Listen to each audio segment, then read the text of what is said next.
Menteri Rangba Kajala Ukonrad ke Sangma Hakasantrik Nailar, Ulaong baka Sarkar kalong kabakloi banyakran halor barok kimat kibayadei bat upat ba, Henry kala Kyntu yaka Voice of the People Party VPP, bakan ra yakran yakishpotri kimat jongka hapo ka Iingdorbar tauan, kabanwan haka jaka ban khot pynlong jingiakhih.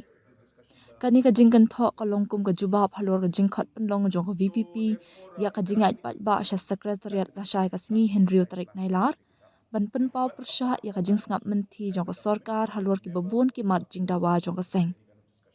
Haba keren syakilat patai kubor u Konrad ula ong baka sarkar kalong ka bakloi ban pynlong ya ka jingiakhih. Haba banjur baka Iingdorbar tauan kadai ka rensan ka babyang tam ban pen sngo ya ki jing e.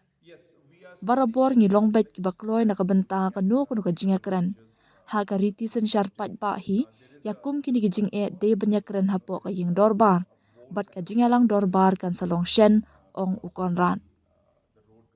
Kata ka de ka rensan ka babyang tam Henry lait na kata kum ka sarkar ngim jukhang ya nuru banwan syakamit jingiakhih.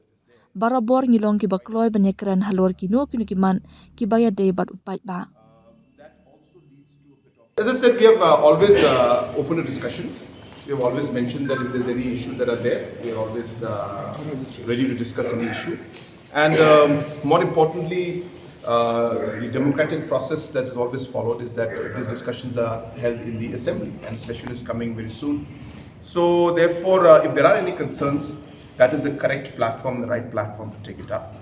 But apart from that also, as a government, we have never closed our doors to any kind of discussion. So therefore, if there's any discussion, we are always open to discuss any matter of public importance. So that's what our stand is.